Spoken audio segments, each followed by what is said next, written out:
Hello and welcome. You have tuned in to In Your Interest here on News 9 Live. I'm Krishna Kumar, and the big story on the show today is the effect that Hindenburg's latest report has had on India's market regulator Sebi. All eyes are now on Sebi. That's the big story that we're tracking in this edition of In Your Interest.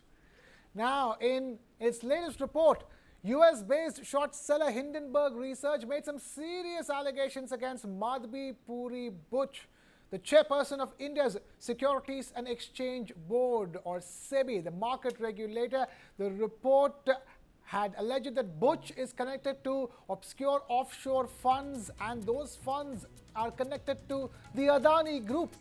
Now, apart from many other things in the report, it questioned the credibility of Madhabi Puri Buch, and in a response, Sebi chief and her husband Dhaval Buch, who's also mentioned in the report, issued a joint statement and said that the US-based short seller Hindenburg is attacking Sebi's credibility and indulging in quote-unquote character assassination of its chairperson. Now, 24 hours later, the matter has become political. The opposition parties are demanding a fresh probe. The Congress Party, the TMC and others of the India bloc have reacted strongly. Congress Party leader Jairam Ramesh demanded a JPC or a joint parliamentary committee probe, while Rahul Gandhi, the leader of the opposition, raised some serious concerns about the impact of Hindenburg's latest report on the country's financial system and the role of the Securities and Exchange Board of India, or Sebi. Listen in.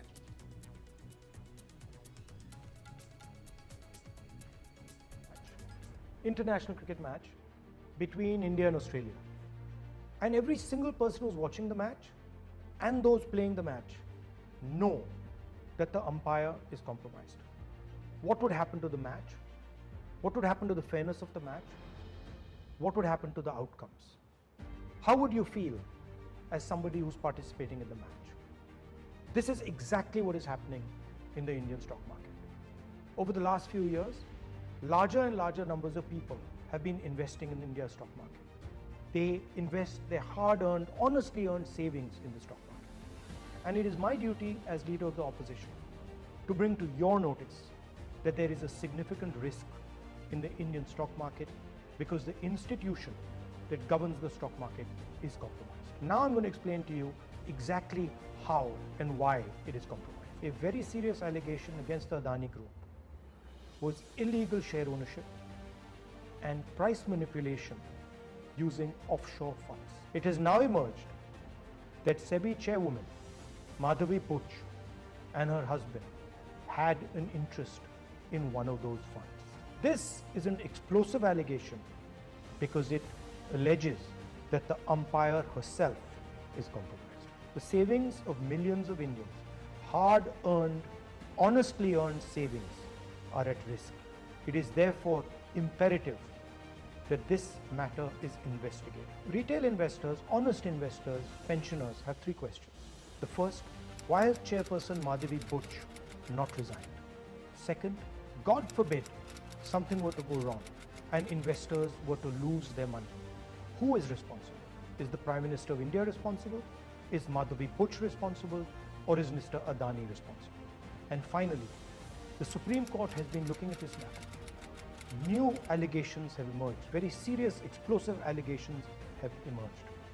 Is the Supreme Court going to look at this matter suo motu again? Slowly becoming crystal clear why Prime Minister Modi is against a joint parliamentary committee looking into this matter.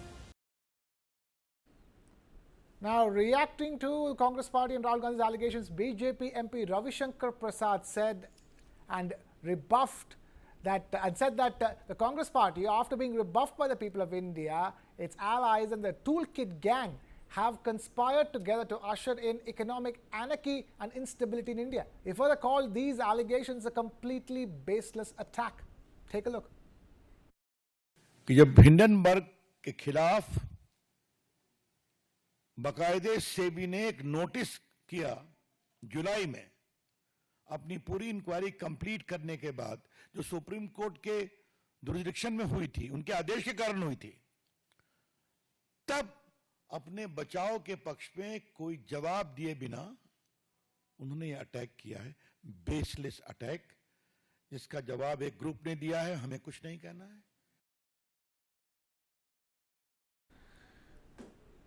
So many questions being raised and such strong rebuttals being issued. To understand this better, we have a couple of very special guests joining us. We have Mr. Sriram Subramaniam, founder and MD Hindenburg Research Services, joining us. Sriram, thank you so much for taking time out to be with us here on In Your Interest. And we also have Mr. Subhash Chandra Garg, former Finance Secretary, also joining us on this broadcast.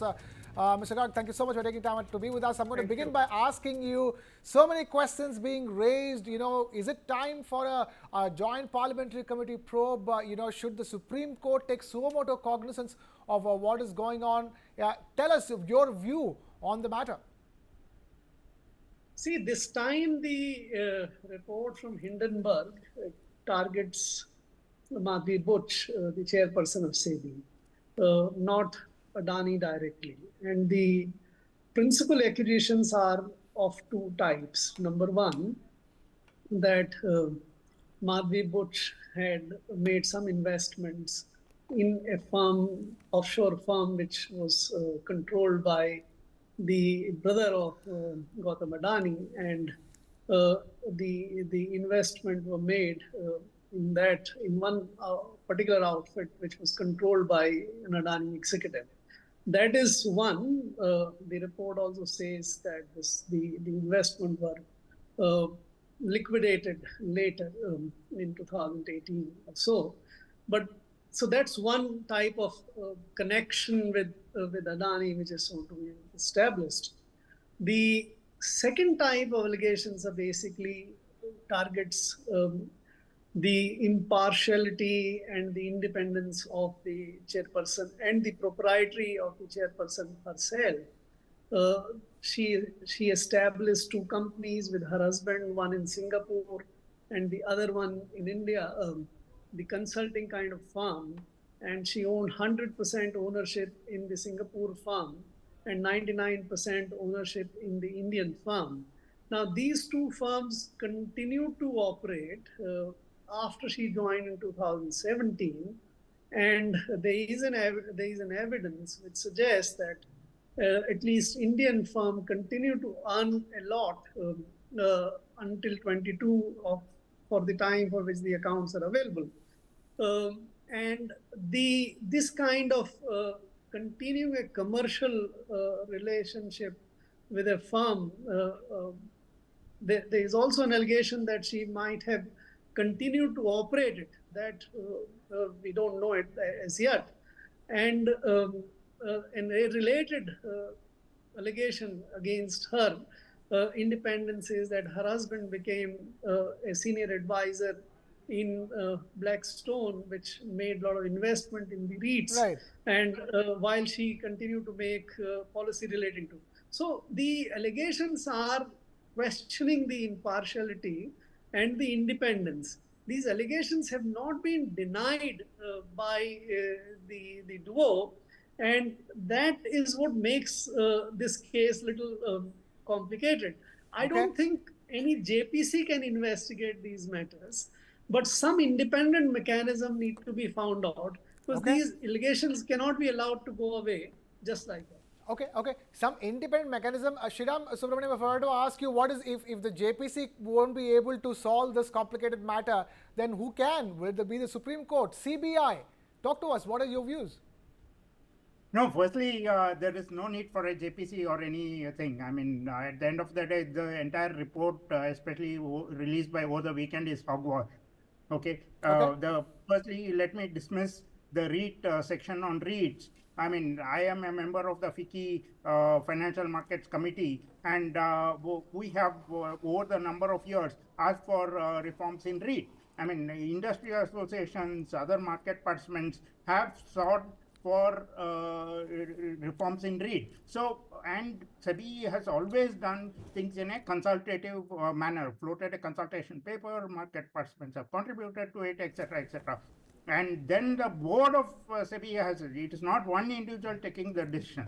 So at the end of the day, whatever reforms have happened in the interest of markets, and it has been sought by all market participants. And two is, even the Hindenburg report doesn't say how any of these REIT reforms benefited that one individual entity, Blackstone. And at the end of the day, none of these reforms have benefited any single market participant. And so that entire section on REIT and this one is complete hogwash. And Blackstone has also dismissed that Dhaval Buch was involved anywhere in the private in the real estate business in India. His interests and his expertise lay in supply chain. He was a senior executive at Yes. Unilever. And so his entire contribution has been to Blackstone in the rest of Asia or in India, but in a supply chain manner. So at the end of the day, just an association, you're sort of extending the association to areas which have no merit at all. Okay. So from that perspective, that section. We're coming back to Madhabi Puri Buch's interest in IPE, which is the amount that was unwound in 2018 when she had no clue that she would firstly ever be the chairperson of Sebi, and even her appointment at WTM, she had no clue when she made that investment in that IPE. And that amount, as IIFL itself has put out, is 1.5% of the overall assets that they manage. So, this one, there is a chronology of events that has to be also put out. You cannot say just because something happened 30 years ago and now he is a prime minister, so you are linking those two. There has to be a chronology of events. So this report, especially over the weekend, was amateurish at best. Okay. And hogwash at worst. Mr. Garg, Sriram Subramaniam believes that the entire report was a hogwash and amateurish at best. Would you concur with that? I don't like to join issues with the panelist. That must be his opinion. I don't think it deserves to be dismissed like that. Okay. Especially, as I said, the two consulting related allegations. Those need to be sort of, those are not going to die away anytime soon. A lot of questions would be asked further. Did she, what did she disclose? As she has said yesterday, that they had disclosed the fact of the consulting ownership to the Sebi and to the government. What was disclosed? What did the government and the Sebi do about it? Why did she continue with owning that until 22 or maybe even now? Did she do something relating to those consulting after that? What kind of profits these consulting firms made? What kind of assignments these firms actually continue to do? So there are all kind of things which will need to be found out. What, to my mind, it does is that it affects the moral and the statutory authority of Madhabi Buch, and she herself will find it more difficult to continue. And this associated with another fact. Supreme Court asked Sebi to investigate the allegations against Adani in January 2023. Various timelines were given, deadlines were given, but still Sebi has not completed that investigation. So is there a connection between those delayed investigation and the personal interest or the little bit of compromised position which now emerges? So I think all these issues are not going to get away. It is easy to dismiss them as hogwash or whatever, but we will do it at the cost of our own credibility if we take it that way. Okay. We're doing it at the cost of our own credibility. Sriram Subramaniam is the word coming in from Mr. Garg. Tell us in particular, what exactly about this report do you think merits no discussion whatsoever? Because the fact of the matter is that Hindenburg doesn't reveal the sources from where it gets this information that it has. It just puts out the information over there and then lets you be the judge of it. In terms of the coherence, there is a timeline in this report of when, Madhabi Puri Buch was invested in that fund and when she became a whole-time member of Sebi and then she became the chairperson of Sebi. In that sense, it's not completely illogical. Yeah, so see, what is coherent in the report is only the shareholdings as of today, which you and I can easily pick out from the MCA website shareholding of her and her husband, right? MCA website and the Singapore authorities. So that is a very easy thing. And as Mr. Subhash Garg said, and Sebi has put out a statement to the effect that these disclosures of shareholdings of not just Madhabi Buch, but even her family members are hopefully made on an ongoing basis to the internal compliance department at Sebi. We don't have a mechanism as of now. We cannot make rules on a retrospective basis. We don't have a mechanism as of now where regulators, be it not just Sebi, any other regulator, if they have shareholding or their wealth or anything, is managed by a blind trust. Going forward, possibly we could institute such mechanisms, not just at Sebi, at other regulators also, even for bureaucrats for that matter. Why not? So their shareholdings, everything should be put in a blind trust and managed by third parties. So that kind of mechanism could exist, but that is a future going. So should we pay credence to some random research firm which is based out of New York, which is putting out a report and trying to vilify our markets? No. Why should we do that? Yes, we should take cognizance to the effect that possibly there is a need for a change. But beyond that, nothing. Okay. Mr. Garg, I have a simple question to ask you. Is it time, if you think that the Joint Parliamentary Committee probe is not going to be useful in this matter, do you think it's time that the Supreme Court of India takes so much cognizance? Or is it time for the government to order a probe by, the special investigation team or the CBI? See, I want to clarify one point. There are two kinds of disclosures. One is you have certain stock, shareholdings, etc. Then the other type is whether you have some consulting and other business work which you are doing. Whatever I know, irrespective of the regulators, whether it's the Reserve Bank or even Finance Commission and all, whenever anybody is appointed, all these business relationships are invariably asked to be discontinued. Shareholdings, of course, can go into some system where you don't do the transactions during you are not expected to sell them off. But business relationships is an exception. I don't think this is allowed to be continued anywhere. And there was no reason for Mrs. Buch to continue to do these own this business entities after she joined. So this is going to be very seriously questioned and must be looked at. That what kind of disclosure she made? Why did she continue those relationships? Why was she not asked to divest them? And to come to your question about the appropriate mechanism, you see, Supreme Court is not an investigation agency. Let's face it. Even when the earlier allegations were made against Adani's by the Hindenburg, the Supreme Court asked Sebi, and probably rightly so, because Sebi has the competence to investigate. Okay. Now, when Sebi itself is being questioned, so who regulates the regulator? That's the question. Who regulates the regulator? Who investigates now even the Adani allegations as well as the allegations against? That is why I said they need to find out some independent mechanism which is bereft, which is divested of the politicalization of it. I think that only can bring the credibility.